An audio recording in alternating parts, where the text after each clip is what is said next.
Tahun 2006 adalah tahun di mana gelombang popang dianggap sudah selesai. Bersamaan dengan bubarnya Blink-182, juga gempuran emo yang kian mengikis kejayaan popang sebelumnya. Meski tidak seheboh kemunculan grunge yang menghabisi musik glam rock dan hair metal, namun kemunculan emo ke ranah mainstream saat itu memang menjadi salah satu faktor berubahnya peta musik dunia. Popang menjadi pilihan kedua setelah emo. Fenomena tersebut menenggelamkan musik popang dan menyeret senjakala jargon andalan, yaitu popang is dead. Kita mungkin tak pernah sepaham dengan istilah popang. Artinya, sebanyak apapun orang yang mencoba membedah makna popang, sebanyak itulah definisi popang muncul.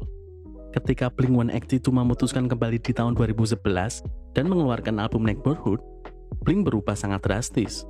Mereka berhasil mengendus perubahan pola yang bisa membaptis ulang bahwa popang yang akan datang akan lebih dewasa dari sebelumnya.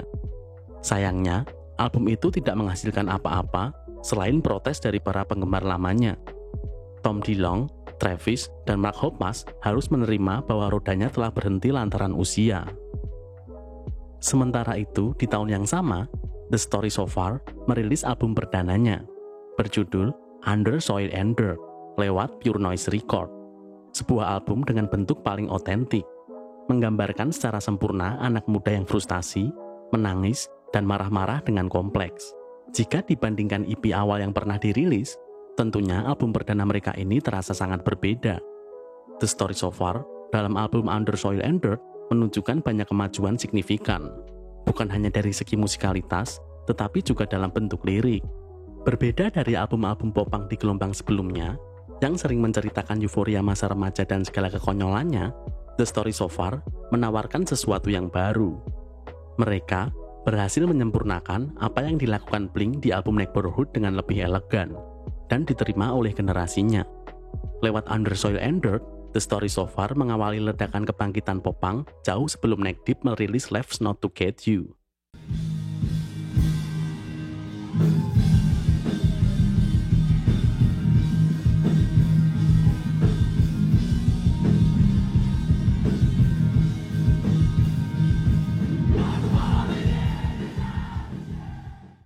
Di tahun 2013, The Story So Far kembali merilis sebuah album berjudul What You Don't See. Album ini diproduseri oleh Steve Klein, gitaris dari New Found Glory. Kali ini mereka menyuguhkan materi musik yang benar-benar sempurna. Lewat album ini, teriakan, amarah, dan elegansi Parker Cannon dan kawan-kawan mendobrak kancah musik dunia dengan popang yang meledak-ledak.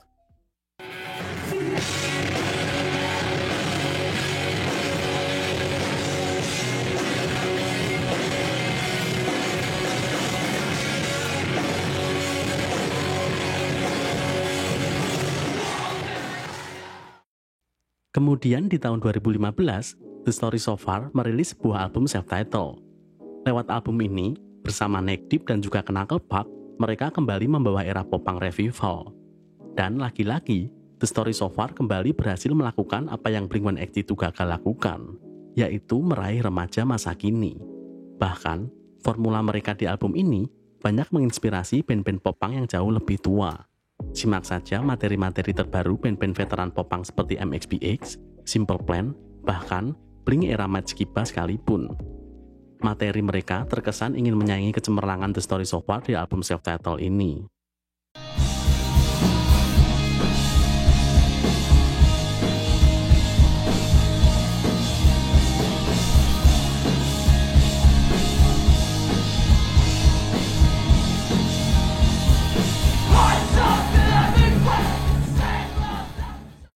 Lalu, di tahun 2018, The Story So Far merilis album yang dianggap paling eksploratif, berjudul Proper Dose.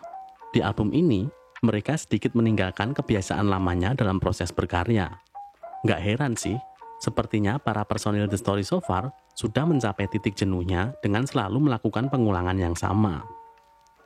Lirik yang lebih intim, tone gitar yang jauh lebih bersih, lead gitar yang menyenangkan, juga kemasan mixing dan sound mereka yang dikembangkan. Bahkan, cover album kali ini punya nuansa yang berbeda dari 3 album sebelumnya. The Story So Far benar-benar menawarkan sesuatu yang fresh untuk para penggemarnya.